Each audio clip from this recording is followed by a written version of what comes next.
that one. And then they're going to get to that one thing. And then whoever gets that person.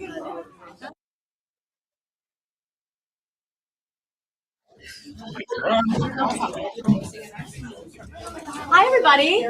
Good morning. Welcome back. This is our third Total Success event. We're so excited to have you. We're going to officially get started in the next couple of minutes. But as you get settled and as you have some breakfast, we figured we'd do a little icebreaker for everybody. You know how much you love those. I do too. So we had everybody write an interesting fact about themselves. You don't know who wrote them, so you guys are going to do some guessing. So we're just going to pick somebody at random to pick one, and then we'll go down the line from there. So everybody okay with that? All right, good. Let's get started. You pick. All right. Jesse, let's start with you.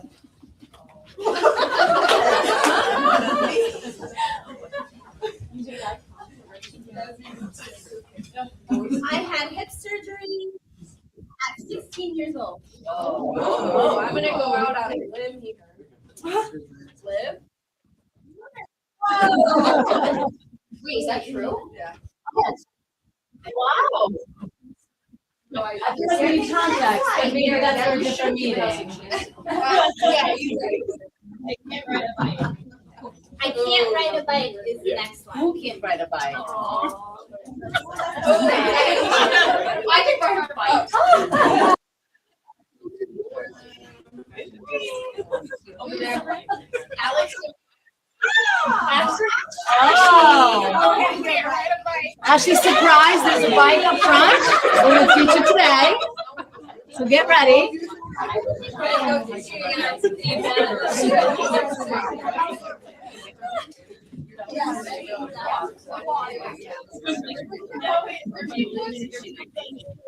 I grew up in Connecticut, but live in Pennsylvania. Oh, I know. Oh, there we go. We know that one. Oh, there we go. Perfect timing, everybody. This one says I like to race cars. You have to sit front and center. This is the next one. What was the next one? I like to race cars. I like to race cars.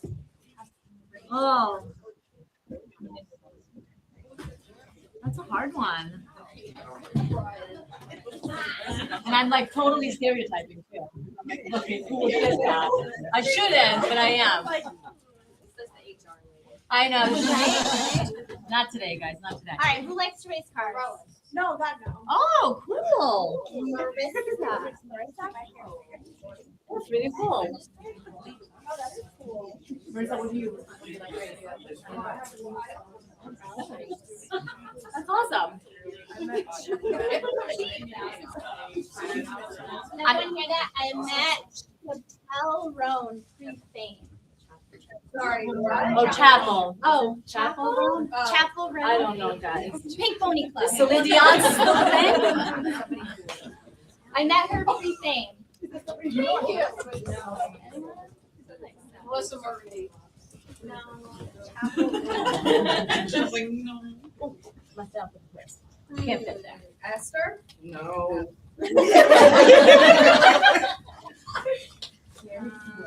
Rachel, is it you? No. Oh, was that you? No.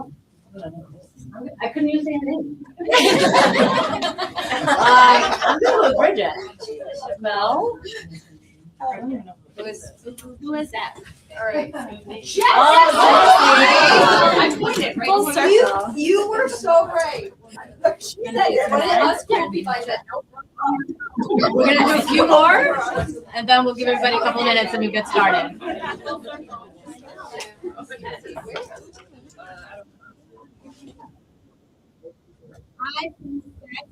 My brother is a Oh, that's really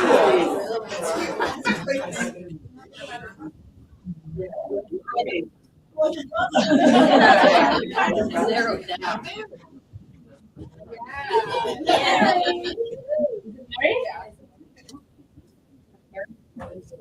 Yeah, they didn't know.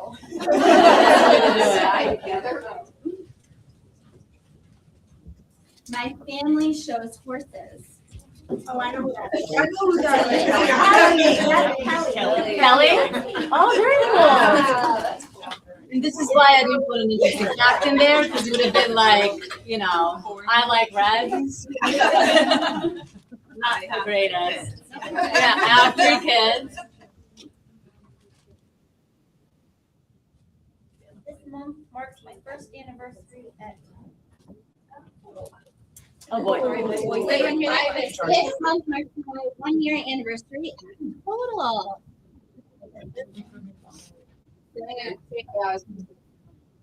One month? No, 1 year. Did I say 1 month? This month. Oh, this month. Is that No. Brandon? No. No. Corey. Corey? Yes! Oh my gosh. I can't believe it's been a year. I know, I didn't even look this far. All right, last one.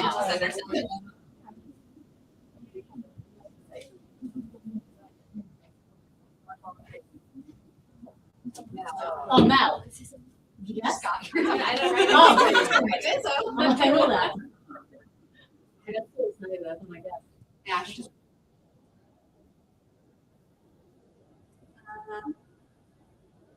Cheryl?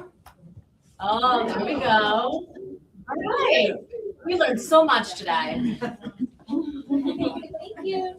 Thank you, everybody, for participating. We'll give everybody just a couple more minutes, and then we'll get started, okay?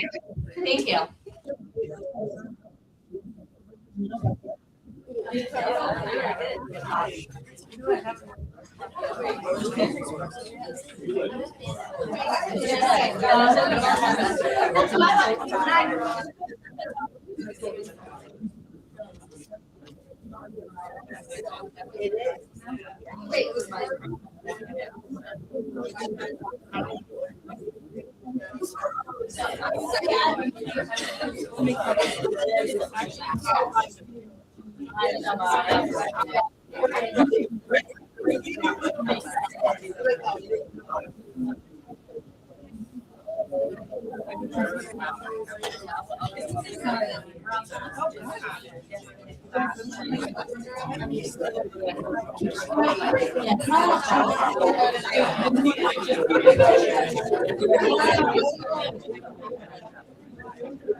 Welcome, everybody. Did you all get something to eat? Good. How was your ride in? I know you had quite the. We already have like a half an hour. I was just gonna say, I'm like, that is not legal. Hello. Georgia's What are you made of? That's all that matters. What are you at? That's right.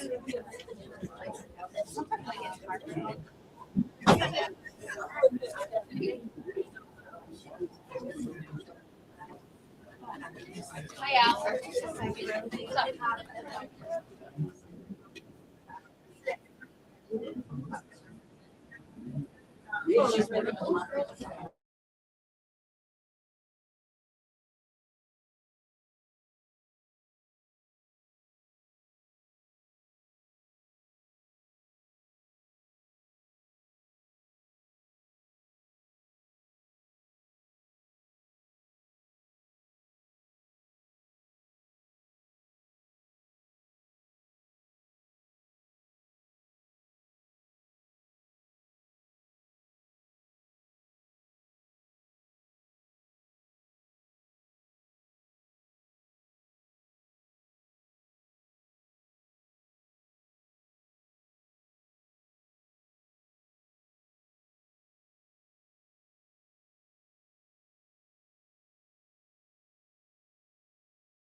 Do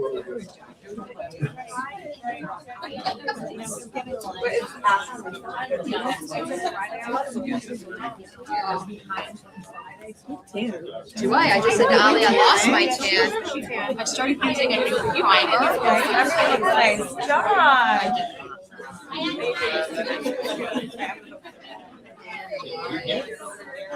Wait, who's the last person? Alex is part No, she's in the next.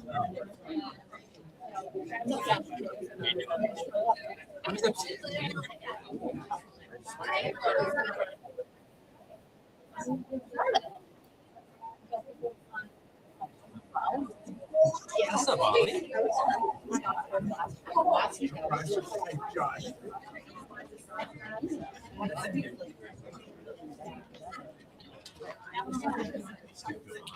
All right, good morning again, everybody. So I can have your attention.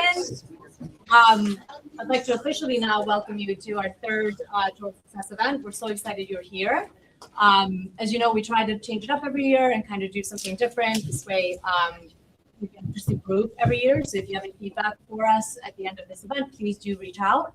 As I said, we're trying something a little bit different. So while we have a wonderful speaker coming up later in the day, I did want to start with some of our team and then followed by a conversation with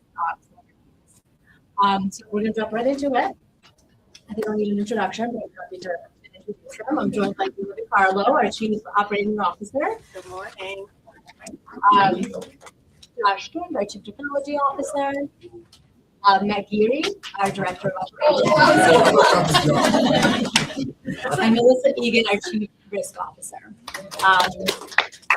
Yeah, so welcome. Thank you all. We're going to jump right into it. I want to talk firstly about something that we all feel sort of on a daily basis here. And so my first question is going to be for Meg. What's something our culture does really well and something you actively work on to improve on your team? Culture is a big thing here in the office. We're feeling it every day. I think remote too. You feel it. We're trying to do events and do things to include people into that, into our culture. Listening to each other and supporting each other, I think, is near and dear, starting with John and then all the way through with all of us and with all of you, listening to you and supporting you.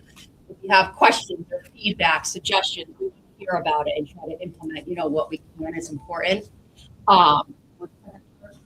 And something you actively work on to improve in your team. And working to improve, I think just keeping the momentum going and just keep building the culture. We're hiring new employees, and even for our employees that have been for a long time, our tenure, just keeping the momentum going, the energy high for a total. Yeah, that's great. So, in keeping with the culture theme, I think obviously that informs a lot of how our leadership and our colleagues kind of deal with difficult situations.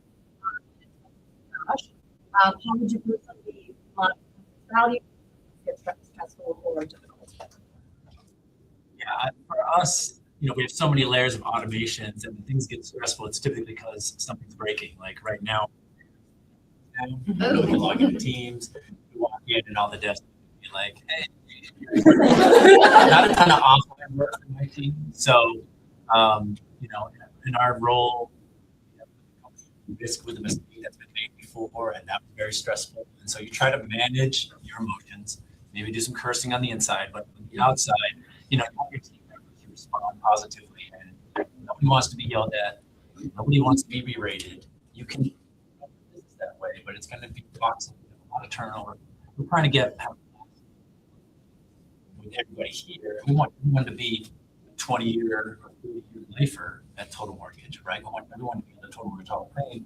In order to get there, like Jerry, Linda. Linda, you have to give respect to your team members, and you want to lead, and you want them to try to hit the aspiration and the goal that you're talking about. And so, if in a time of crisis or difficulty, that all falls apart, and you're terrible to that person, it's just not going to work out. And so, if stuff goes wrong, you try to model. By the way, we hear horror stories about how some of the people in this room will get treated, and hopefully it's rare, but we get that from this end of it, right? And so we try to do our best to say, I don't want to go worst instinct or the base instinct. I'm going to, respect these people try to work through this problem one step at a time. It feels like, from my perspective, there's nothing that can't be worked through one step at a time, showing up day after day, and putting some hard work in. No matter how hard the problem is, it feels like it can be unwieldy if you throw days or weeks in days, and hopefully a couple hours in the best case. So. Awesome. Love that. We're going to switch gears a little bit. We're going to talk about how that translates at the organizational level. Khadija, my question is for you. How do you make sure what is happening in your departments is actually important to your job? So kind of a little bit of what's been touched on this morning, right? Part of engaging everybody is communication. And communication is so critical, right? Because we have executive meetings, we talk about objectives. Well, we need to get that message down to all of you, right? Because you're our most valued resources here. They're the people that are doing this every day. And by the same token, right, you need to know what's going on with you. What do you see? Are you able to implement those strategies? For people that know me, know that I am a big proponent of touch-base meetings, right? They're not long, they're 15 minutes to a half an hour, but they're critical.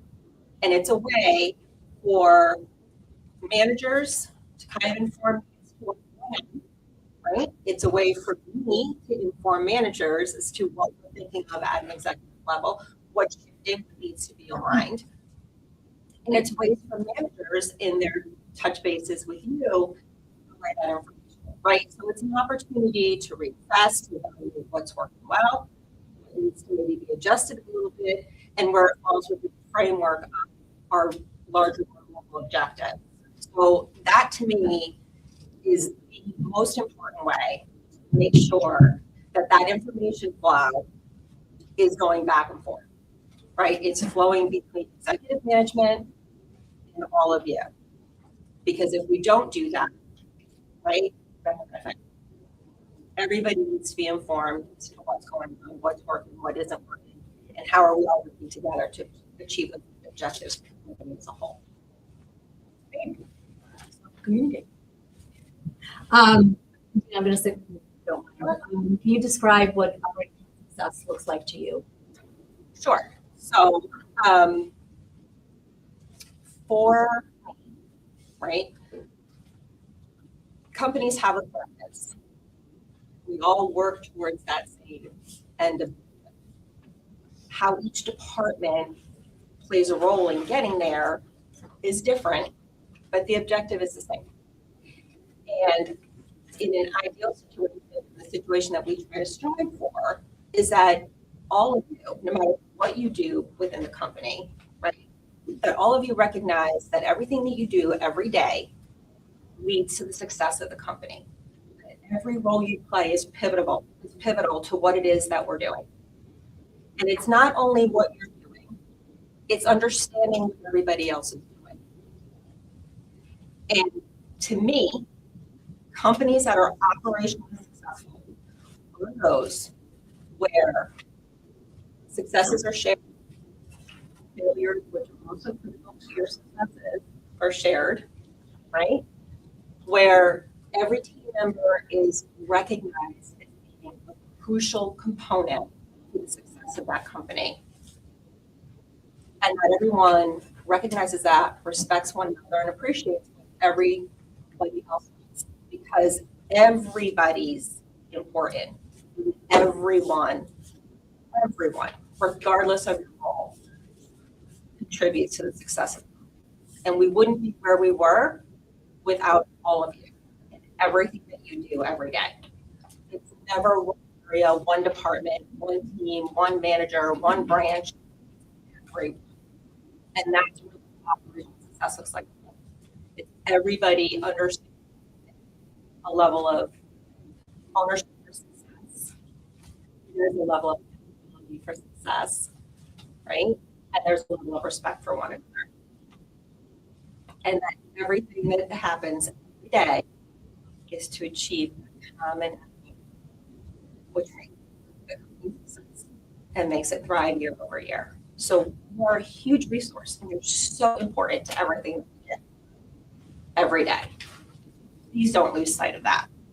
I know that some days are rough, right? They're rougher than others.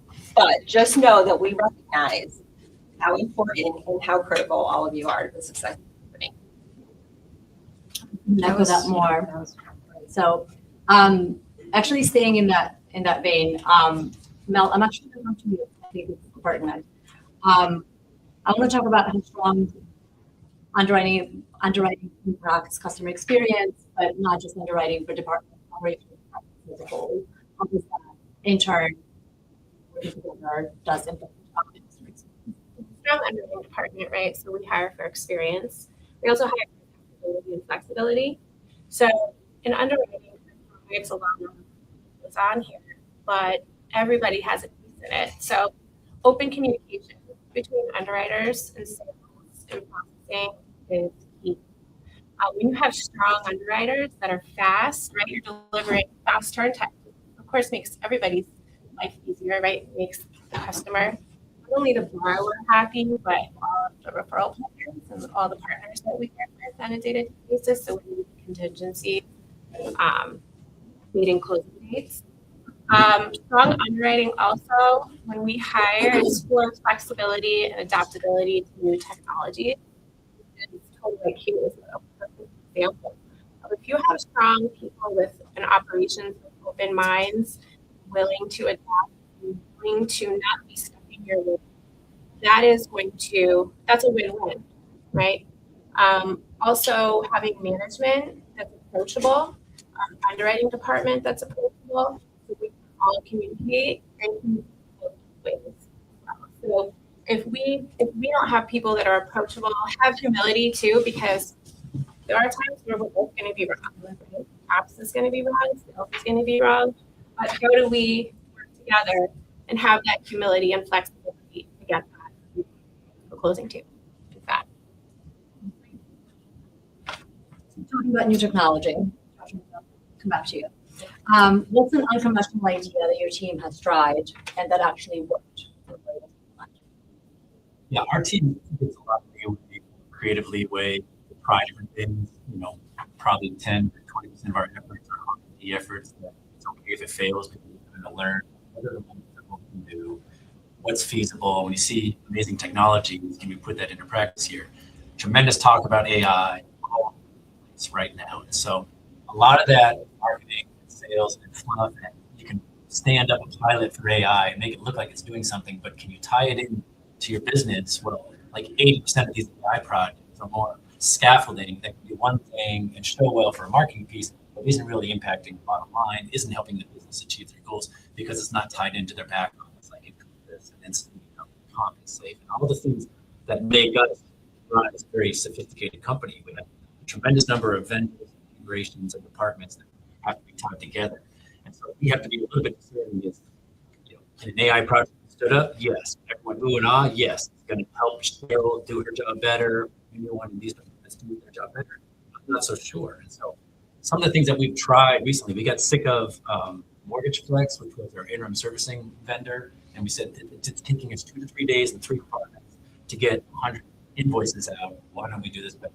So working with Marissa and Ashley and Nicole and Cheryl, we were able to stand up a new solution we have in-house. And it takes us 10 to 15 minutes once a month now.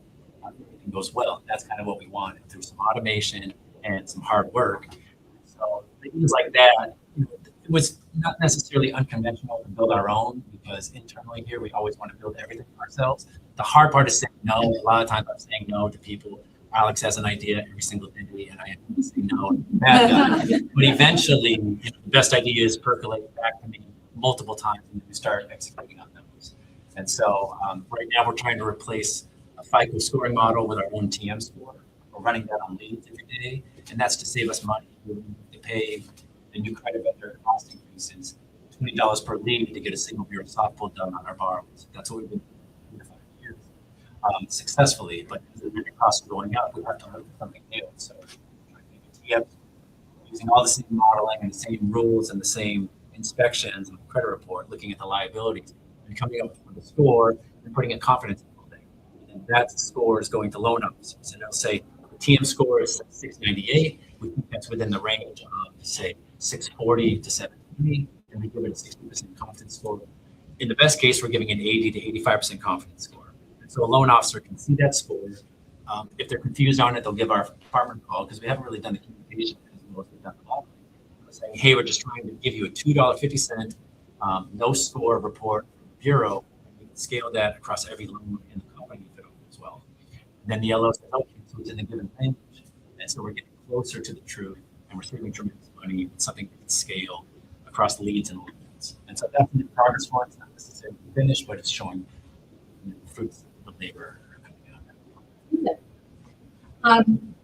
Megan, I'm going to come back to you. What operational challenge keeps you up at night and what are you focused on something right now? It's like all of them. I don't know, I could name specific products and problems. No, I think, it's how do we continue to be the best?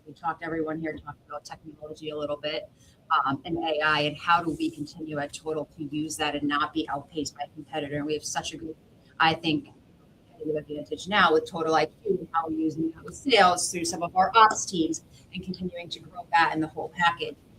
But just how do we make you better? How do you become more successful in your jobs and your roles? If you want to move to another department or team or try something else, and retention. So those are just some of the things that have been key. How do we make sure all of our employees are happy and stay, and we're using AI, using technology to our advantage and not letting it, take over everything. Another thing that really is important to talk about is the fact that while we are in operations, our partnership with sales needs to be very strong for obvious reasons. So what makes for a strong partnership between underwriting and our sales team? Communication, 100% hands down. I have worked for companies and I've worked in underwriting departments where underwriters were not allowed to talk to sales or processors because it was just important to crank the loans out without interruption. Underwriting is tough. You do need concentration. There's a lot of interruptions can kind of cause a waterfall effect that will just start being serious mistakes. But it is important, and I will never say to sales or processor that you cannot speak to an underwriter because it doesn't work. You have to respect the underwriter's time, of course, right? Because they need to have that dedicated time to review your loans. But we do have to be approachable, and we do have to be able to communicate because nobody knows that loan better than the loan officer, the processor, and the underwriter. So why would I not let you talk to an underwriter? It makes no sense.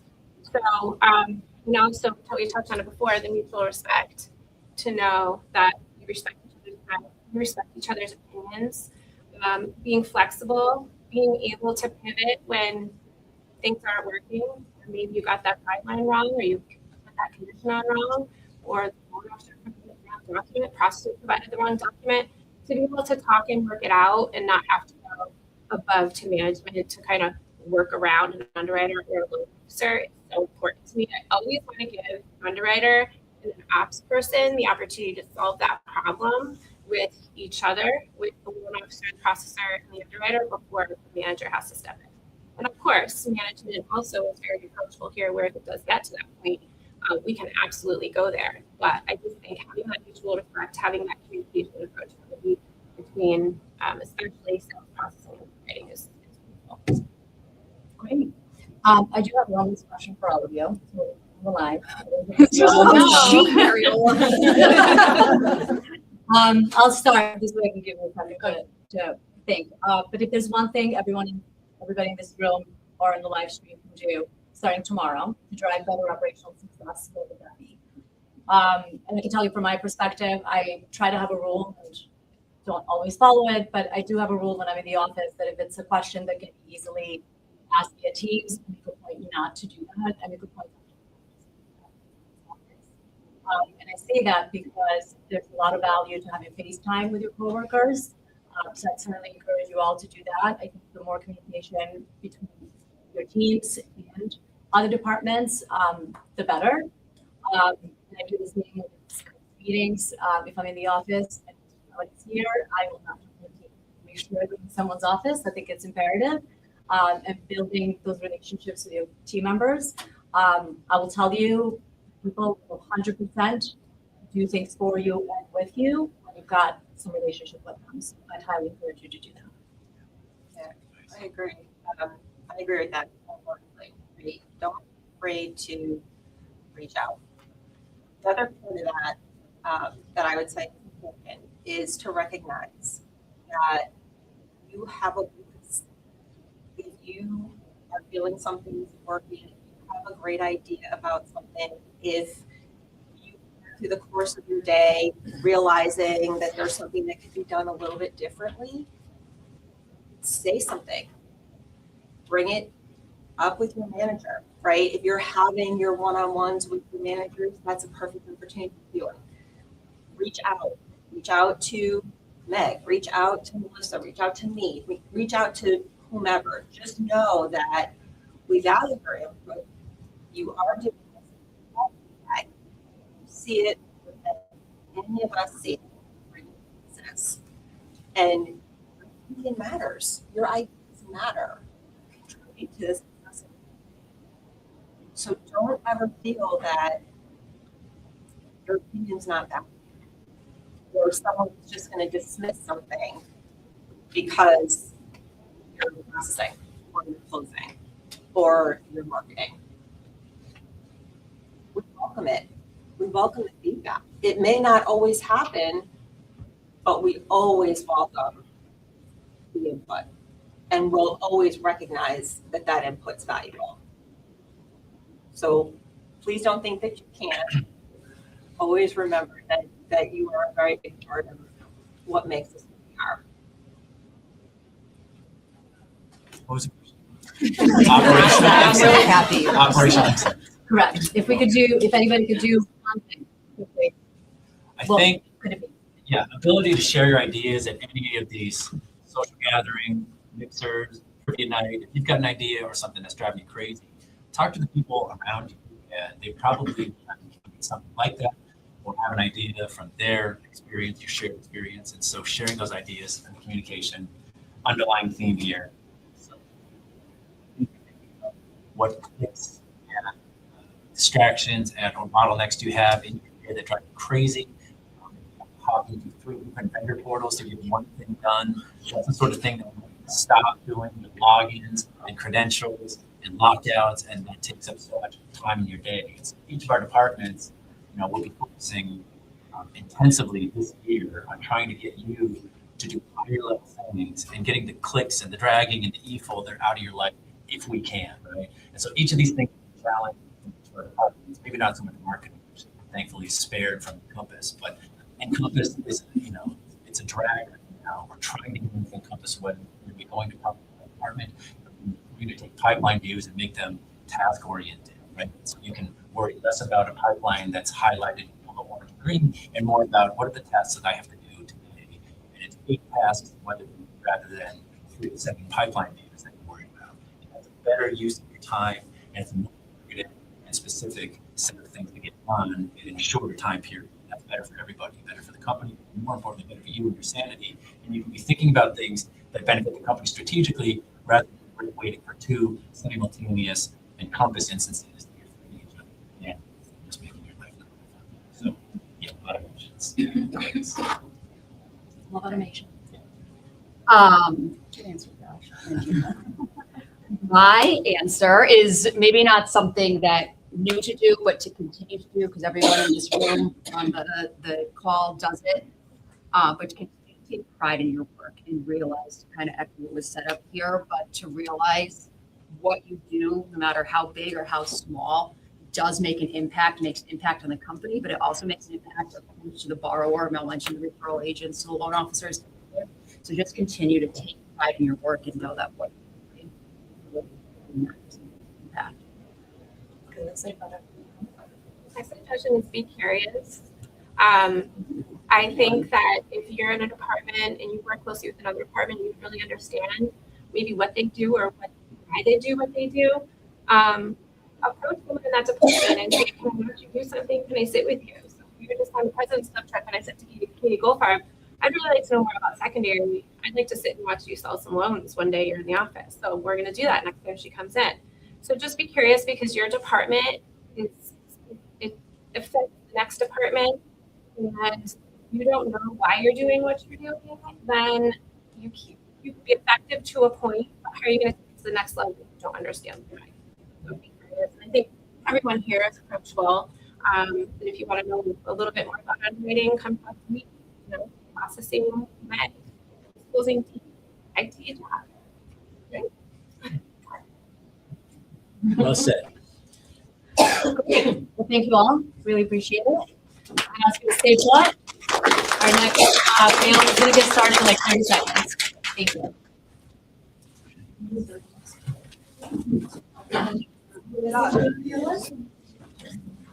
I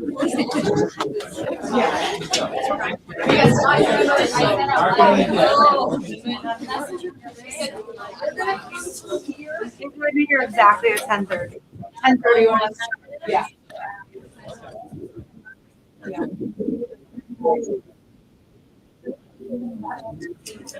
We're running a bit ahead of schedule, so you've got like a 4-minute break.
All right, so we'll pick back up with our employee panel. So thank you to our leaders for starting the day with such great conversation. I'm really excited for this next panel. These team members here can kind of talk a lot about growth and career development at Total Mortgage. So before I jump into them, I'm going to start with my story. So I've been here for 10 years at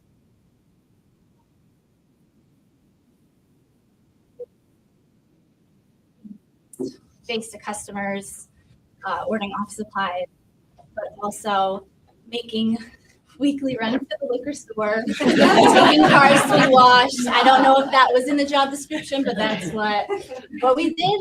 Rite of passage. I later moved into a admin team lead role, and then into an executive assistant role for Scott and John. In that role, it was an incredible experience.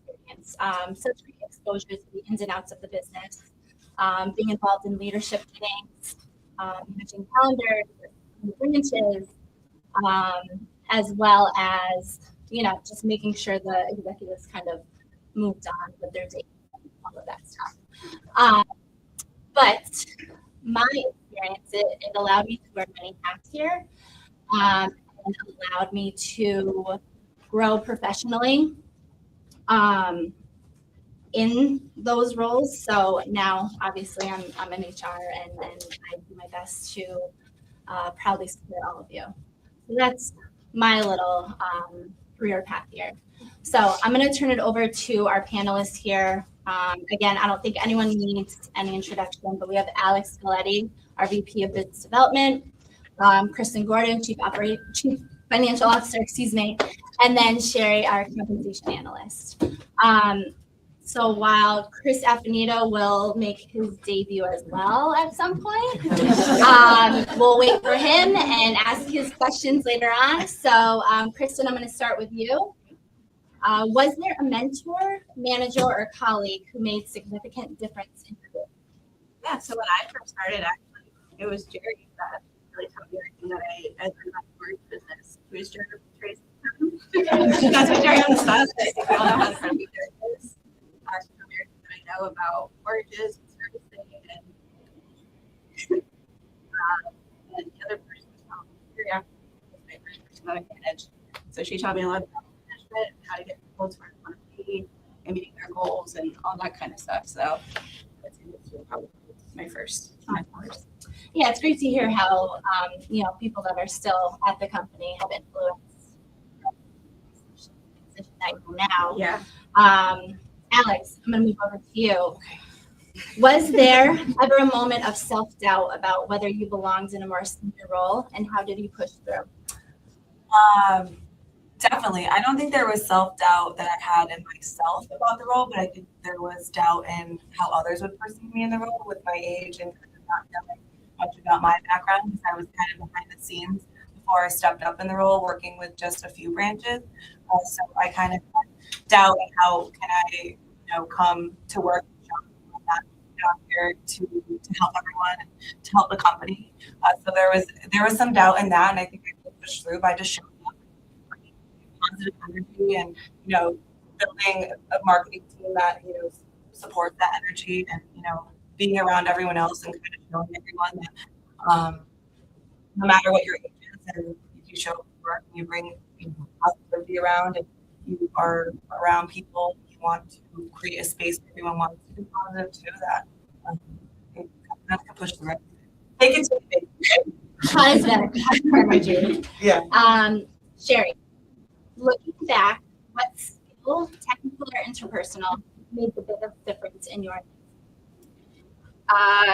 When I think about this, I think I have two things. So the will and want to grow and succeed in the company, as well as teamwork. So kind of like Kristen said and what the executives were saying, one of the best things about Total Mortgage is that they want to promote the company and they want to see their employees succeed here. And throughout my 10 years here, my managers as well as the executives, since I've been here multiple times, they always ask me, do you like anything you're interested in learning? And every response that I always had, kept my managers and executives always kind of made that path for me and got me to where I am today. And teamwork, our company, one department can't really survive without the other one. So teamwork is very important. Throughout all my roles here, it's always had a huge impact on everything. Welcome. Hi. Sorry. I legitimately just got pulled over on the highway. Let me go. He goes, "Is there a reason why you're going 80?" You go, "Well, I'm supposed to be on a panel in 2 minutes." He's like, "You should have timed that. You should have put your time back." I'm not going to say it again. They let me up. They let me up. Just a warning. It's never a dull moment around here. True story. I can't believe it. Ryan's texting me, "What the hell happened?"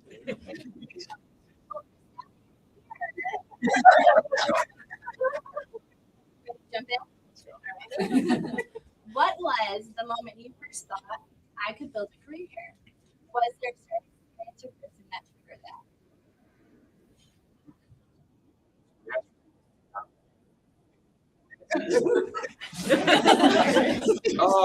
I think it was probably like 10 years ago. We had like a smaller group.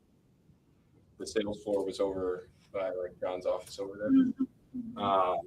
And George and Matt and Scott, and those guys were all over there, and they were rebuilding it. And I saw like the work ethic of Matt and George and like the senior guys, and it was really nothing more than just them putting on it. Extra hours working late. And, I think I realized that you may not have to be the smartest person in the room, you may not have to know everything, but if you can put in the hard work and time into it, you could make a career here at Ridge. That's it. Absolutely. What a time it was back then. Very lively. Not that we are now, but it's just a different vibe. How has your definition of leadership changed as you progressed, in your career? Yeah, I think when I was in school, it was always like you had to have the title of manager or executive or something like that to be a leader. And I've learned that that's definitely not the case. I mean, you can be a leader within your team, knowing how to do the job because you've done some of the pieces before, able to help figure things out, and kind of solve the different puzzles that come at you every day in your day-to-day job. I think there's many different ways you can be a leader within the team and within the company at large. So. And Sherry, what did you do to make yourself visible to leadership in a meaningful way? I think taking pride in my job and always showing up with a positive attitude. Every day, again, throughout the multiple roles that I've had here, I showed up and tried to do my best every single day in everything that I did. And it's a great thing. It's a great feeling to have, to know that you do your job well and actually enjoy your job and like what you're doing. And it's an even better feeling to know that people trust you to do your job and to do your job well and do it correctly. So, Alex, what do you believe separates people who grow here from those who stay in the same role? That's a good question. I think it's like being able to adjust and adapt. It's really cool to be a part of a company that looks like to hire and really trusts its people. And I think everyone sitting here is a testament to that. And it's really about just showing up and putting the work in. I think everyone sitting here puts in the extra work too. Being able to come in with a positive attitude, wear multiple hats, be able to kind of jump into things maybe that aren't always on that job description, but could open a door for you and another path too. I think really sets apart here. And I think in a leadership role, that's what we look for. We look for people that are willing to put in the extra work and wear multiple hats and adjust, because we know every day is not the same here.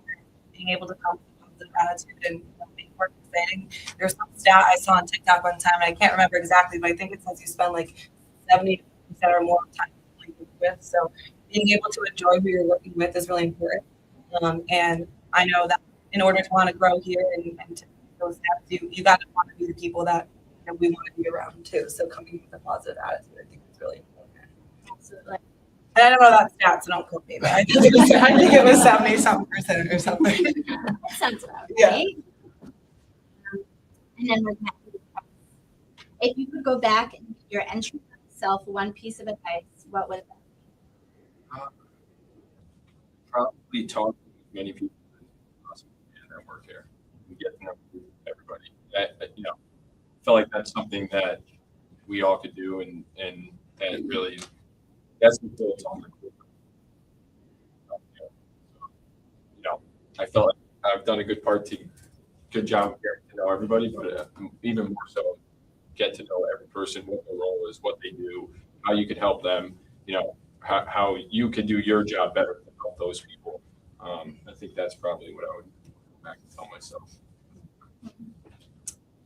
That's it for us. Thank you all for sharing your stories, the lessons learned here, and kind of how you got to where you are at Morgan. So if I can just get one round of applause for that was easy. And now we're going to have a little break before we welcome our speaker up here. So if you need to go to the bathroom, grab water, whatever you need to do. Thank you so much.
Before I introduce the keynote speaker today, hello everybody. I want to say thank you guys. Thank you everyone for coming. Thank you Mariola and everybody else who put this together.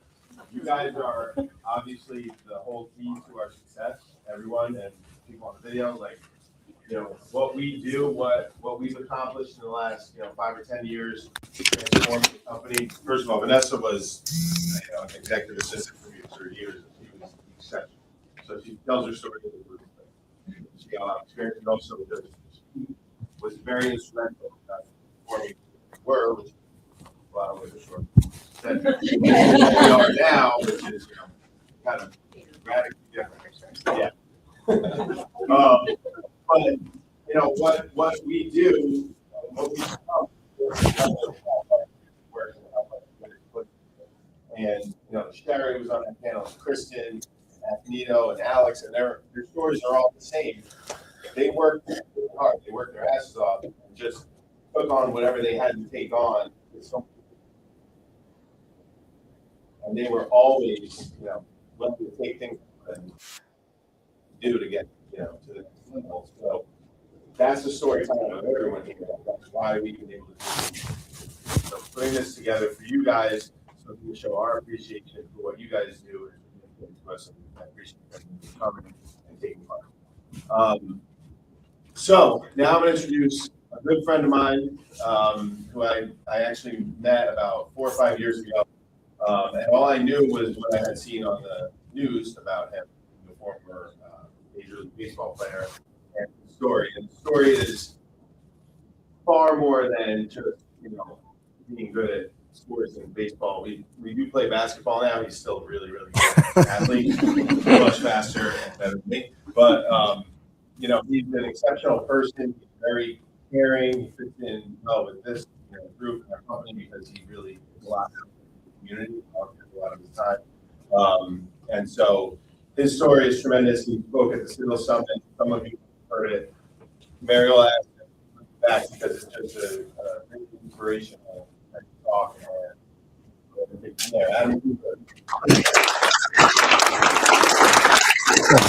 Thank you. All right. So who was there at the summit? So I can try to figure out. Oh, man. All right. I got my work cut out. I wanted some of this stuff will be the same, but I'll do the best that I can to incorporate you guys into some new elements. As Scott said, my name is Adam Greenberg. I'm 5'8" 3/4". I am white. I am Jewish, and I'm from Guilford, Connecticut. So what does that mean? That means I have about 0.000, and I'm going to add an extra 0.9375% chance to make it to the major leagues. And the reason I know that is because you actually do the math. How many people play in the state, in the country, in the world, who are striving for 750 spots in the major leagues? Now I'm going to who does or doesn't like baseball? Let's see the does not first. That's fine.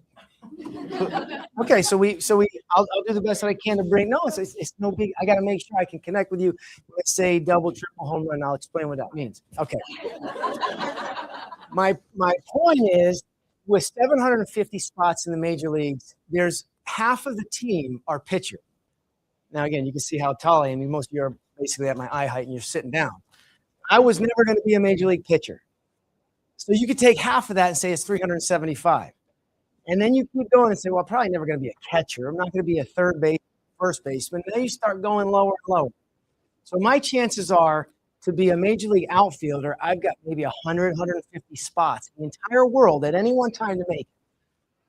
Anyone think that's possible? It's really not.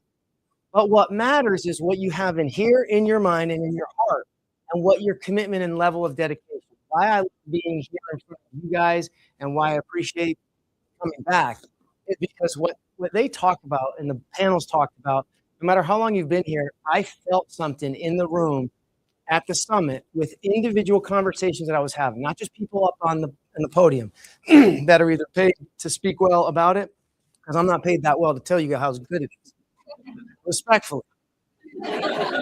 But I am here to say what matters most is the people that you spend your time with. And just I'm going to give you the accurate in your own mind percent, because no one's 70% of your time is with your employees or people you work with. Here's how it works. It breaks down this way. If you have 24 hours in a day, hopefully you're sleeping 8 hours. Most of us are not. That's a third of our day. The other third of our day is usually working with the people you're around. And maybe a third of the day is the rest of your time, whatever that time is. So take the sleeping away and say, well, I can't really do much. So half of your waking hours are with the people you work with. We're doing something related to work. Now take that a step further. Does anyone work from home ever? Not I mean, after hours. Like, does anyone do anything for work after you're done with your day job? Like, go home and you got a phone call or somebody's. So think about that. That's where the perspective goes beyond. It gets up to the 70% of your time is with who you're working with. If you don't like the environment, whose fault is that? Your choice. So what you guys really have is an opportunity and a gift of an incredible leadership group that is committed to you guys and a team that all works together to become one of the best companies in not just the state, but in the country. And you should be proud of that. I had an opportunity. I got drafted by the Cubs. I'll talk about this part and then I'll go back to the story. But I was drafted by the Chicago Cubs. And within the first year of being there, it was, oh my God, they're never going to win a World Series. And it had been, anyone who knows baseball, it had been since like 1908 that the Cubs had won a World Series. I was drafted in 2002. That's a long time. Now, I was certain they were never going to win a World Series, and I was 100% right. Well, what you did? Okay. Now, I'm going to put you on the spot. Why am I wrong? I'm not. Okay. What year? You know? A few years back. I'm going to challenge you because I was right. Here's what's missing in my story. I was right because when I was there, the leadership team accepted a terminology called the lovable losers. Anyone ever heard that? They were, go look it up later. They were called and referred to as the lovable losers. Think about that. Ownership didn't care. There was teddy bears, T-shirts. It didn't matter. Why? Because people showed up no matter what. Rain, snow, well, sleet, sunshine.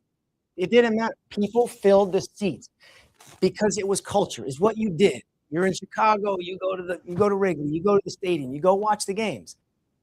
So they didn't invest in their players, and I knew this because I was a player now. And all we knew is we wanted to be traded. We wanted to get out of there. We wanted to work to get traded. And we play the other teams, play the Atlanta Braves and other teams where they built from within. True, like literally built from within. And they started bringing those players up year after year. You look at their farm team going up, and that became the foundation of their team, and they would win, literally year after year. And so all the teams you talk to, you kind of have that same mentality of those that always were going to get traded, they suck, and they never won. And then the other side, built from within, and they succeeded, they accomplished something. So where I'm going to give you a little fun little fact. I said the Cubs would never win with the leadership and the ownership that they had because they didn't care. Cubs tell the team. New management, new leadership comes in. We got rid of that mentality. And then a couple of years of building, and then they win a World Series and break a 100-year plus curse of the Billy Goat. Right? So what matters to me, again, just being here, and I mean it genuinely, you guys have something special, and you should be proud of it. And it takes every single one to accomplish the height that you have. And everything in life starts with a goal. My goal, this big, was to make the great peace. And I was going to make sure that nothing stood in my way. It's not just what are you doing when people are looking. It's what are you doing when people aren't, is my definition of a champion. So if you're just, oh, they're here, I'm going to do that. Oh, I'm going to be the guy. Like, if you're doing everything in your power to benefit yourself and your team, then that's what makes a champion. So again, my little story. I played 3 sports, baseball, basketball, and soccer. Big proponent of play multiple sports. So when you're old enough and you can play with the likes of Scott Penner, who is lethal from 3-point range. Lethal. I'm just saying. I got to get a tip later, man. So, but no, it was important because you get to be around different people, get to be around different skills, establish different energy systems. I mean, it was awesome. Baseball, basketball, soccer. I played in high school and was all three sports. Made it varsity letter from freshman year all the way through senior year. And I had a pretty, and I say easy go of it from a standpoint of I put in the work, things fell into place. And easy go, we won state championships, and then I got an opportunity to go to University of North Carolina, Chapel Hill, to play baseball. And it was awesome. I was kind of not a top tier prospect recruit, but I had a desire and a goal to play center field, which is the middle of the field, and the outfield. You're looking in, you're watching everything. And I was a leadoff batter, which is the first batter of the game. So if we're home team, I bat first and second. I'm just being respectful of everyone here. And you got to hear me talk for an hour, so I gotta make sure you guys are with me. But I wanted to do everything in my power. So it's the work ethic and the work that you put in, not the talk. I've got 3 young kids, and Scott knows this because I also coach a lot of people, a lot of kids. And the best thing that I tell everyone, I don't care how old you are, is let your playing do the talking. Let your actions do the talking. Your character is not built on what you say about yourself. Your character is built on how you act, how you behave, how you take care of yourself, and how you take care of others. So my whole thing was just do. Head down and be the best teammate, be the best leader that I possibly could. And I got the opportunity. I was starting center field and leading off. And the guy that I beat out was a first-round draft pick of the New York Yankees. His senior in high school turned down $2 million. And he was on the team for 2 years, and he played Team USA baseball as the starting center fielder the summer before. So it was a pretty big feat for me just to get that opportunity. I'll tell you, attitude, whose is it? Your attitude is whose? Who controls it? Can anyone take it from you? Fact. Absolute fact. No one can take it from you. It's hard to really conceptualize and understand what that really means, but no matter what happens in life, what was thrown at you, what you react to and how you respond to it. My first at bat, we're playing in the Disney Blast tournament, playing top teams in the country. We're nationally ranked. And my first at bat, I led off and I struck out. That means I got 3 strikes and I had to go back to the but it was an immediate sense, and we've all been there, where you get in your own head. And I sat in the dugout and I started thinking, I didn't have the best of falls. He was pretty good, and you start going down that path. Has anyone ever been down that, like, one thing goes bad and then you start thinking negatively and then the next thing goes bad? That's real. You ever heard the phrase, misery loves company? Yeah. Okay, well, something goes bad. Guess what you're going to go do? You're going to turn nice, I suck, or whatever, and, oh, this isn't good. And guess what? They're going to start saying, yeah, I suck too, or this is bad. And then it just spirals out of control. Anyone ever heard happiness loves company? Maybe not the phrase, but it's true. And this is also true. You can look it up. Now there's Google, so you can fact check me. There are happiness clubs. You can actually get a degree in some universities in happiness. Sounds crazy, but I actually spoke for a happiness club, so I know it really is. It does exist. And think about when you're around people that are smiling, people that are happy.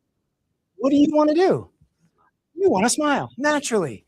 So when I hear what this group is talking about, and the old liquor store things and whatever, the same kind of culture, though, still exists from within. So what I thought in that one moment, and I say could have defined the rest of my career, who knows? But it was a flip of the mind. Get out of that negative and just get into next at bat. What I can do to control my mind because I'm prepared for what's next to come. I ended up hitting a triple the next at bat. All right, I'm done. That's the last one, I promise.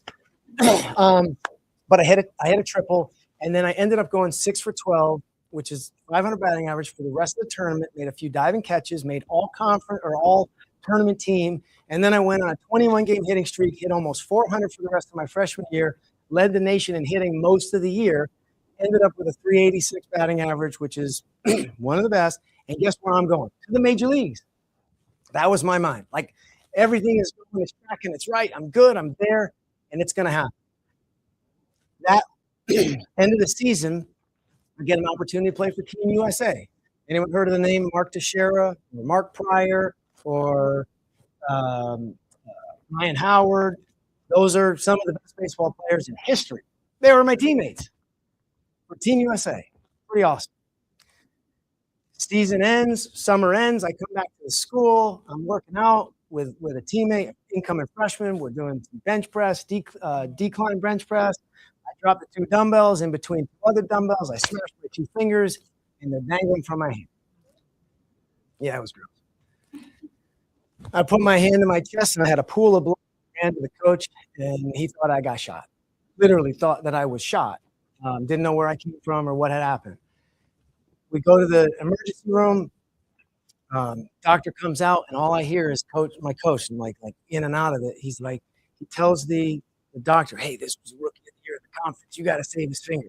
So I'm like, "Oh, that sounds kind of cool." Like, but all kidding aside, that was real. So all the things and steps that I was talking about in high school, college, start, like major leagues, here I come. I'm about to looking at my fingers dangling from my hand, and what ensued was the first, and I say first, biggest challenge I was ever going to face. It was the first time in my life that something that I loved was taken from me. Now, I'm sure anyone here has had something taken from them. It doesn't matter how big or how small. And this was seemingly small, but it was the first time I experienced that. And I went through a horrible depression. Not one where I went off and drank my face off and got into drugs. That's just not my story. Not better than anyone. I'm just saying that's not what I did. But I just went dark. I didn't see the light at the end of the tunnel. Eat so bad. We're all good. One little setback, and I was thinking about quitting baseball. True. Like about to quit, go home, didn't want to do this anymore because I couldn't grip a bat. So I started talking about it.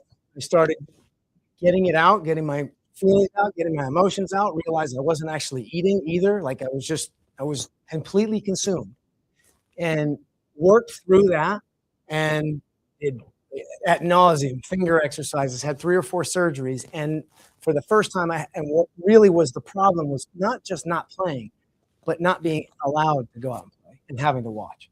And so again, in life, things are going to get taken from us. And I talk about this where challenges arise, and baseball is the dumbest sport you could ever choose to play. Does anyone agree it's pretty dumb? Come on, you know baseball, but tell me it's dumb, right? It's boring. It's boring, but the mathematics. Who's an accountant here? I know there's accountants here. Yeah. The whole table. The math suggests you should never play a dumb game where you fail more than 70% of the time and you're considered good. Why would you put yourself through that? Well, you put yourself through something. Why do you come and do anything in life that's challenging? Because that's what life is. It's filled with highs and lows. There's going to be good days. There's going to be bad days. But it's how you react and how you respond. I don't even see a clock ever, about time, right? Does time ever stop other than the clock being broken? Like the actual clock. Time never stops. You know how little time we have on this earth? It's not a long time. So the second that we stop moving and stop trying to push through anything, put our heads through our legs and be like, oh, poor me. Does anyone care? No. The only person you're hurting is yourself and the people that care about you. It's hard to realize that and grasp it because in the moment it sucks. Oh, this sucks. I mean, I'll be honest. God knows. Even to this day, I have some things that are going on in my life that are horrible, horrible. But you know what? Because of old experiences and going through other challenges, it makes you tougher. Because as soon as you give in, everything stops. And who are you benefiting? I look at things 3 ways. I look at if you're not doing something for yourself, it's your own fault. If you're not making yourself happy and you're not being selfish as can be, that's on you. The first thing, I don't care if you have a family and kids and husband, wife, it doesn't matter. Do it for you. Does that sound selfish? Well, it could be to some. I see some no's, which just means you get. But selfish means you are making sure that you are happy. And you're doing it for you so you can give to others. The next one is do it for others. To make them proud of you, to be able to give to them. Now, anyone have those end of the group where those people that say you can't or that hate on you or whatever? That's a real thing too. You know where that lives is right here in the pit, in the bottom. When you need to pull from like, I am going through some stuff, the fire that burns. So I was too small, I couldn't run, I wasn't big enough, I wasn't able to throw fast enough or whatever it was. That wasn't my motivator. My motivator was all the other things. But when it got dark and it got tough, then that's when that extra little fuel you can pull on. But don't do the reverse. Prove other people wrong first. That's not the motivator. That's not going to give you true happiness. So I go through, and after the finger and after the depression, I pushed through that, and it was the greatest thing for me of where I was going. And I didn't know where it was going, but I was going to have way more challenges than just potentially losing a finger or two, which is still crooked, by the way. So my sophomore year, I came back, had a pretty good year. Junior year, excelled, got drafted by the Chicago Cubs in the 9th round of the 2002 amateur draft. So my box going to the minor league. You got many minor leagues. You got international ball, you got low A, you got rookie ball, you got high A, double A, triple A. So there's a lot of steps after you get drafted. In football or basketball, if you guys watch other sports, you see, oh my God, there's the draft, and that guy got drafted, and they're drafted, and they're with the team in the NFL or the NBA right away. They may not start, but they're on the team. Baseball, very, very different. You're like at the bottom, and you got to work your way. But he gave me cleats and a bat and a glove, and that's my opportunity. So first year, here I am in Lansing, Michigan, living with a host family, making $850 whopping a month for 5 months. That's it. You got to pay. You get meal money. You got to pay clubhouse dues. You got to pay for an apartment. I mean, that's poverty. That's like really, really not awesome. But my dream come true. That's where I wanted to be. That's what I wanted to do. So I had no one to blame financially. Didn't care. Didn't matter. I was where I wanted to be. If I worked, I could keep going. So again, same thing here. Wherever you are, wherever you want to go, work and make it happen. Because you got an opportunity, somebody gave you an offer, and you are here, and go make the best of it. So that first year, I get off to a decent start with Lansing, Michigan, Mugnuts in low A ball. And about a few weeks into the season, I stopped playing every day. And baseball is not like basketball or football, where football is you play one game a week. Baseball is you play one game a day, sometimes 2 games in a day. So if I go out and have 8 straight days where I don't play because they don't put me in the lineup card, that means I missed 8 straight games that I had to watch the team play. And as a rookie, watching a team for 8 straight days after leaving UNC Chapel Hill a year early to go pursue my dream, it was a tough pill to swallow for 8 straight days. And I went down into the dugout during the game of the 8th game, and I looked myself in the mirror. And we did this exercise last time, so I'll make it quicker. But if you ever looked yourself in the mirror, truly, to see, well, where am I in my life? What am I doing? How did I get here? And where do I want to go? That's what I did as a 21-year-old kid. I looked myself in the mirror and started questioning everything. I signed a contract. I'm playing pro ball. I left college. I could have broke all these records, and who knows what would have happened. But here I am. As quickly as I looked myself in the mirror, the reflection was, you idiot, you picked it. Literally, you picked it. Just like we're all picked to be here. We signed the contract. I signed the contract. I put in the work. I did all the sprints. I ran all the hills. I hit all the extra balls. I didn't go on vacation. I took a bath on vacation, like obsession. And here I was in the Cubs organization feeling sorry for myself because I'm on the bench. So I quickly, again, changed my attitude and flipped it into, What can I do to be more prepared? How can I work harder to be ready when the opportunity comes? Because in life, we have only preparation we can control. When opportunities come, as every single one of us have had opportunities. But if you're not prepared for it when the opportunity comes, then that's a failure. But you're successful if you are prepared when the opportunity comes, no matter what happens of it. So I flipped my attitude, and the very next day, just like life, as soon as you change your attitude, everything changes in your life. Fact or fiction? It doesn't happen like immediately. It's a sum over time. Some things can start to change quickly, but it's not always that easy. I got promoted to the higher level the very next day. It was like, wow, I'm good. But I wasn't good. I was a leftover. The Cubs had just traded for a guy that was 6'6". He was 6'6", and he turned down $500,000, or he signed for $500,000 with the Pirates. And the Cubs traded for him, and he came to our team. Our team was the Lansing Lugnuts. We were in the playoffs, or going to the playoffs. So one of the best teams in the Cubs organization, the team that I was on, not playing, he was coming, another outfielder. So they got rid of me to the higher level team that was not in the playoffs and not having a good year, because their center fielder was getting promoted to the AA team. So you can kind of see how it, like, hey, get rid of you, and you suck, and you're good. That's how it was. And the manager sat me down, and this kind of, I'll bring this back to a little where you guys are. Manager sits me down, and he says, hey, this is the new manager in AA, or High A.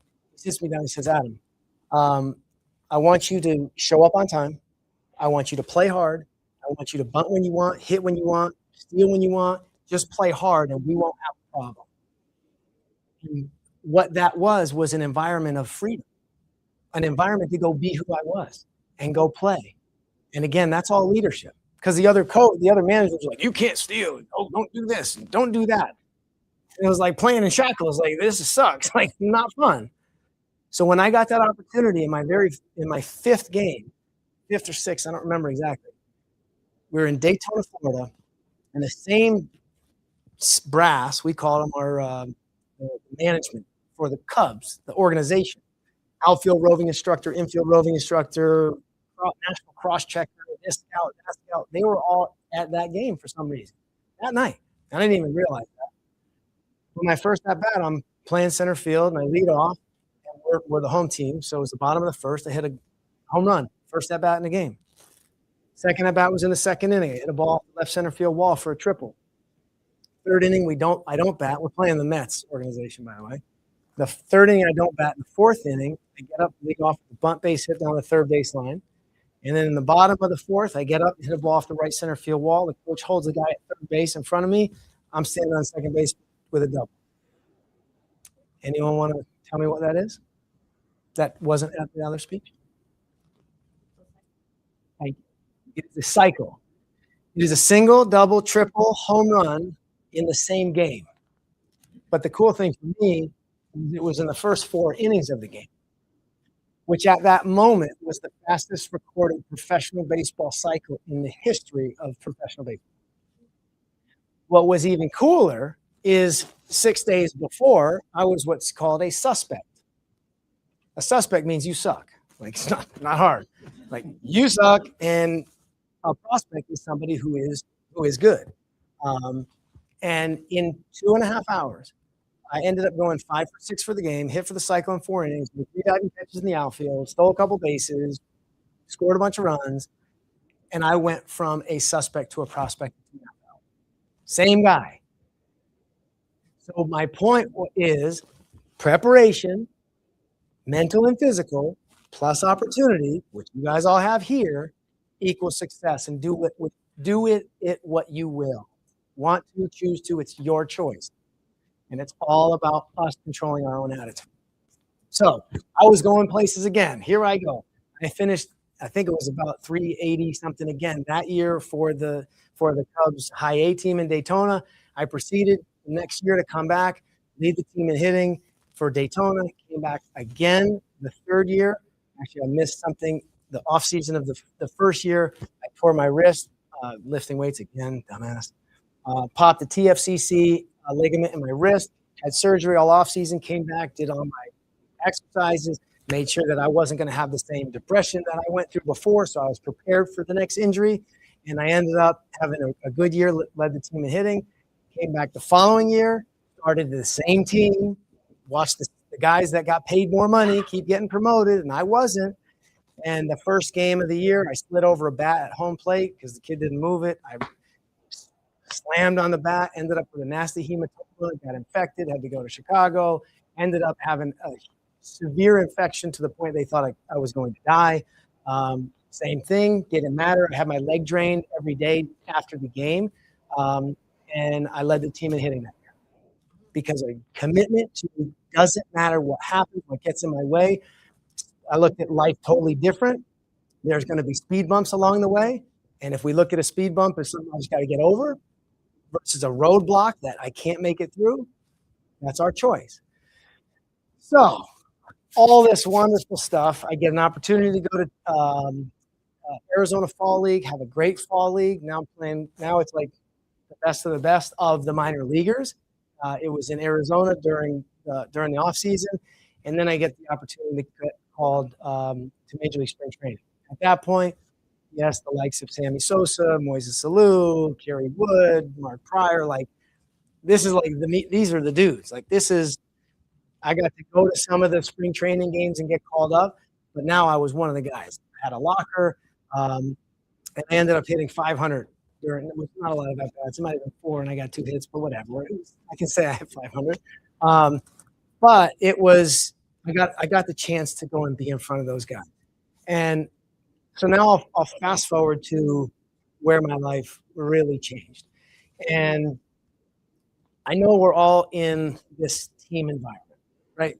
Everyone is teammate and we're doing this together. But the reality is if one of your teammates who's doing the exact same job as you gets promoted, and you might be best friends, you're happy for them. But I guarantee you there's a pit in your inside. It's like a little disappointed that you didn't get that. And you don't have to raise your hand because I don't want to embarrass anyone, but I'd raise my hand. Yeah. Like I played with that. I literally was in a sport where if somebody gets called up, their life changes forever, no matter what.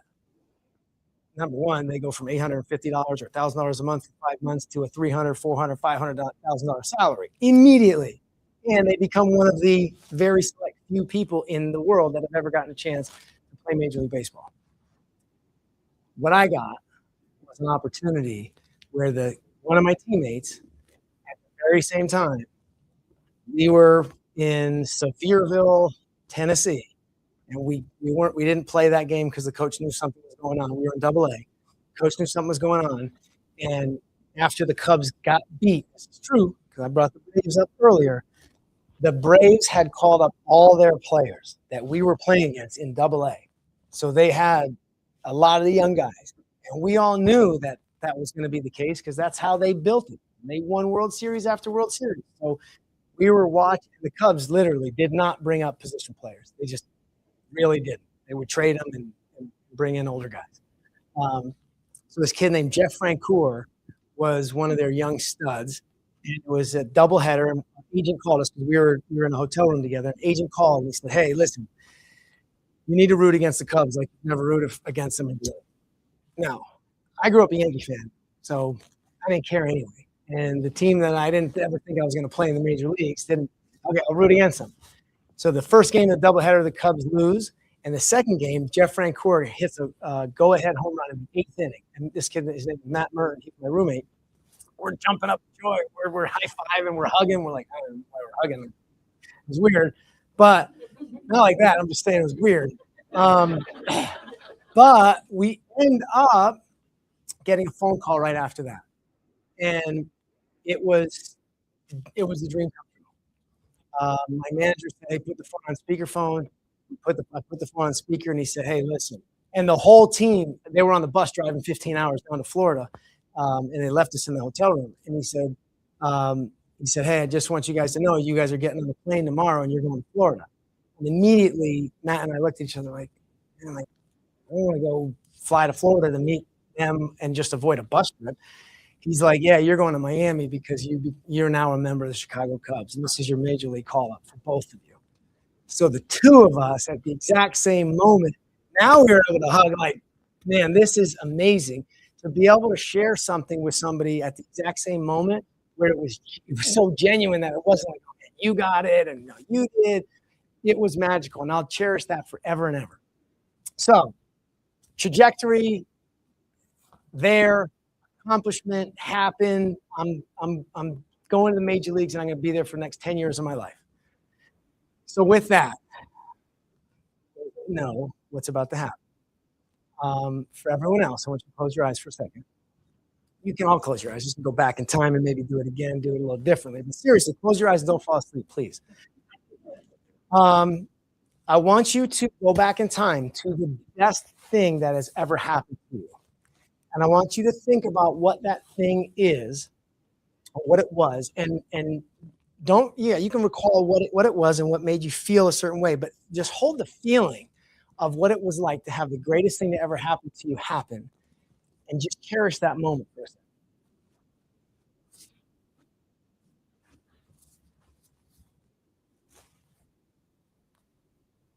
All right, now keeping your eyes closed, go back in time to maybe the not best thing that happened. So something that was not good in your life that made you feel not the best, but don't so much focus on the thing, but just think about that feeling, the difference of the feeling of the good and the bad. And just hold that feeling for a second. Now, keeping your eyes closed, which is almost impossible to do depending on what you guys thought about in your own life. But imagine if those two things occurred at the exact same instant. Not just the things, but the emotions of the best thing and the worst thing at the exact same instant happening at the exact same time. Now, with that being said, I'm going to have them play a little video for you, and then I will come back and finish up. You can open your eyes. You got to look. You won that one.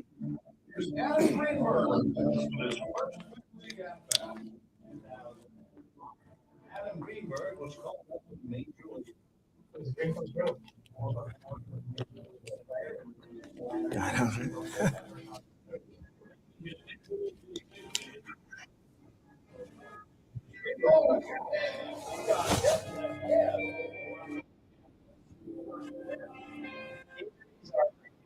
A challenge, no matter what you're going through in life. That was the beginning of a long process. Positional vertigo, vision issues, migraine headaches.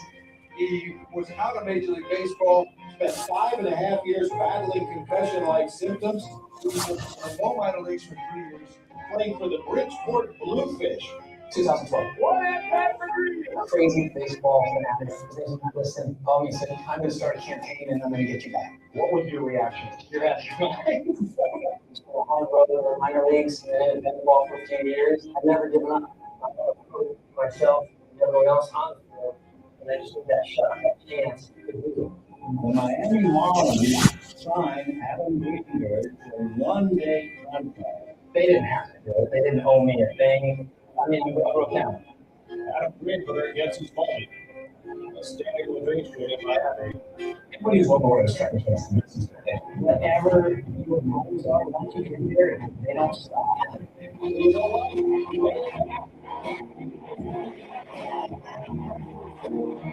There's something whatever life's going to throw.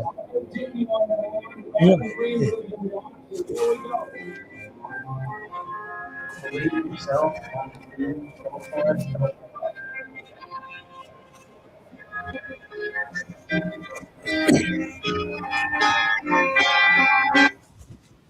All right. So who thought I was going to get a hit? I struck out because I didn't really show it, but I kind of did. But the result wasn't what was important. What was important was the willingness to persevere and push through everything. Now, I'll challenge you guys all, and I know this is a room filled of special ops, and everyone in here has specific superpowers and abilities And in life, everyone has certain gifts. And if you work at those gifts, you can push through anything, but you have to make the whole sharpen the sword. Like, just keep working at what you do the best. And always challenge yourself to get better at other things as well. Make yourself uncomfortable. Put yourself in uncomfortable situations. Be comfortable being uncomfortable. But there's a gift that we all share in this room. Every single person, I don't care what your background is, how old are you, what your family and life situation is. Every single person shares the same identical gift that we were given, and is probably the greatest gift in the world. And I wrote a whole book on it. And it's the gift of perseverance. And just like any gift that we have, if we don't work at it, it's always going to be there. But how strong is it going to be, and how much are we going to be able to use it in our favor is only up to us. Perseverance is the willingness and ability to work through and overcome challenges that we're going to get thrown all the time. And I mean all the time. No one in here has not been through a challenge, right? No one in here is not in a position where they won't have challenges going forward. Let's literally live in a bubble, and don't leave and don't do anything and don't have any contact with any human on the outside world. You will go through challenges. And that's part of life. So to be able to accept it and to be able to know that you're not in it alone, that's why the choice, when we talk about the time that you guys spend with your work environment, being your choice, if you're not happy, just leave. If you're not happy at home, I'm not saying just leave. Work at it. Work to make it better. Look yourself in the mirror and say, what can I do better? It's so easy to point the finger. We all have done it. First thing, first action, boom, you did it. I'm mad at you for this. But what can we do as a coworker, as a parent, as a friend, as a sibling, whatever it is, we can do it. My story is not just I made it back to the major leagues and, oh, hey, this is great. I made it back to the major leagues in the very next year, or no, the very next day that I got home. So this will relate to some of you. No, you don't have to show me who. I'm on the top of the world. You guys see that? You see 35, 40,000 people cheering for me? It was amazing. I went to the Today Show. I went on this network, that network, before networks were crazier than they are now. But anyone who called, I was on every news station. I was on MLB Network. I was everywhere. And it was so awesome because everyone that I was around was smiling and they felt good. And it was unbelievable, the high that I had for 7 years at the bottom of like, oh my God, why are you doing this? And the reason I was doing it, because I said, I will not be able to live with myself and put my head down on the pillow at night if I didn't give everything I had to try to get back to the major leagues. So when I did it and I'm on top of the world, I go home. Literally for the next 55 days, I lived in a hospital. I didn't live in a hospital because of me. I lived in a hospital because my wife's identical twin sister was dying of lung cancer. So for 55 days, we were in a hospital, and ultimately she passed away. And what happens when something bad happens? Well, my wife started a foundation, and she created in total more support of, by the way, those may or may not. You guys have all saved people's lives. Fact. The money that's been donated has saved lives because we have cures with immunotherapy for certain cancers. And there was a speaker there this year that is still alive because of what we have done through a tragedy. The night of her funeral, I get a phone call, literally phone call from my agent who knows that the funeral just happened. And he said, I'd never call you on this, but you know that you probably need some good news. Baltimore Orioles wanted to sign your contract. Sure. I went to spring training, and I didn't even know how to tell my wife or anyone there that I had something that was good in my life. I go to spring training, I hit 355 with a 413 on base percentage. I kept my statistics because I knew that was important to me. No one else. I did. And at the last day of spring training, I got released the very last day of camp, and I got released because the GM wanted to keep his guy. Brady Anderson was one of the staff members. He wanted to keep me. Buck Showalter, it didn't matter. I got released. And for the first time in my life, I didn't want to go to the park. I didn't want to keep going. It was my choice. I put baseball aside. It was my choice to do so because I had a wife. I wanted to have a family. I had a nutrition business at the time. We were 10, 15,000 people at a clip where we were changing their lives and realizing that there was actually something more than baseball in my life that could give me happiness. And so no matter whatever our life is, it's not just what it is in the moment and what we think our goal is, because when we get there, what happens then? I mean, you don't get to be the CEO of the company and then say, oh, my life's over. I'm done. I don't think, right? No, but I mean that genuinely. It's funny to poke at Scott because he's so easy.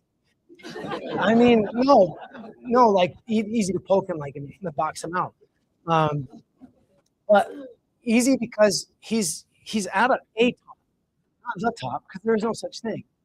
And when I talk to him, he only wants what's best for everyone else. He has an incredible life, an incredible family, and people that love and care about him.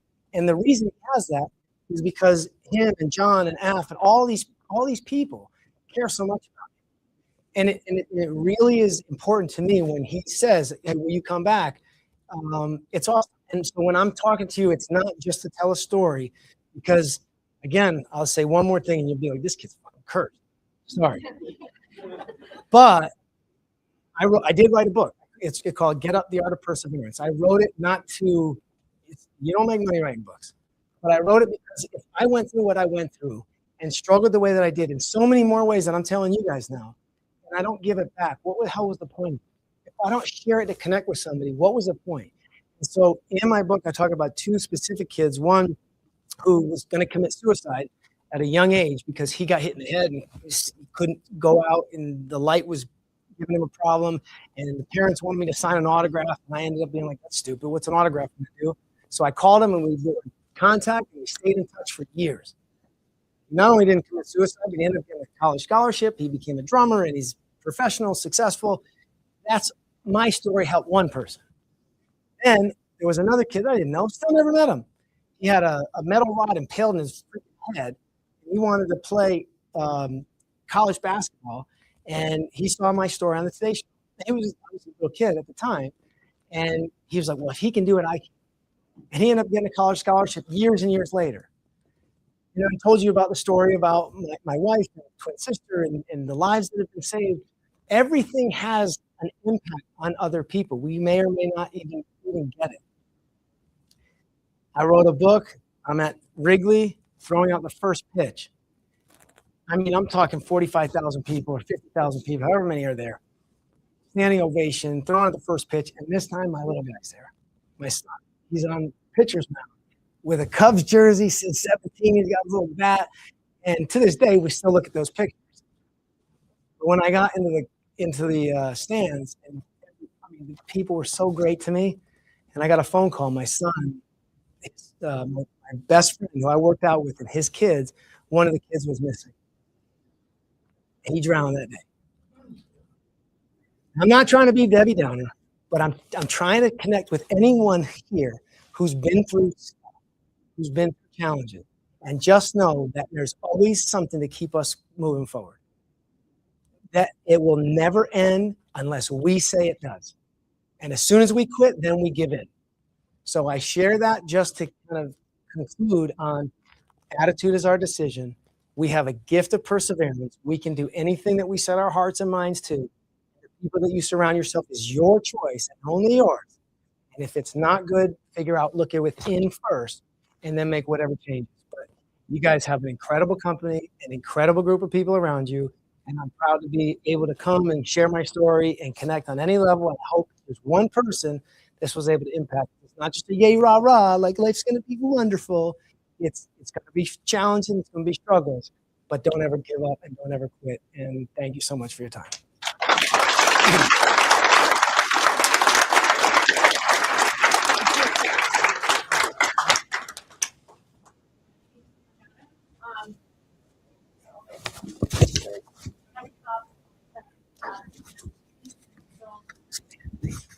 Thank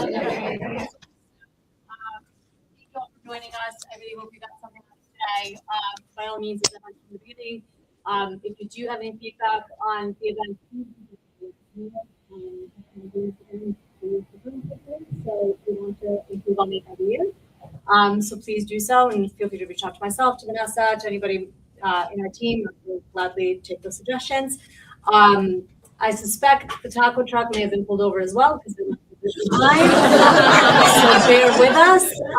If you want to mingle for a bit, please do so. Lunch will be here in about 20 minutes or so. Oh yes, I'll let George speak to that. He's the expert on that. Real quick,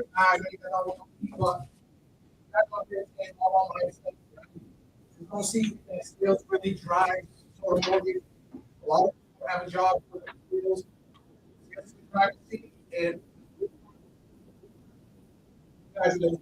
So, no matter what you guys have been doing, you guys have been amazing. We're really trying to bridge the gap. So, like we did last year, we did a lot of people in President's Club. We'll try to add more. But again, your managers will pick the best employee in that department and we'll make sure we fix up 4 or 5 things. So anywhere between 3 to 5 names of the ops team on President's Club next year. Thank you. Everybody. If you have signed up for massages upstairs, they're going to be in W, I believe. Yes.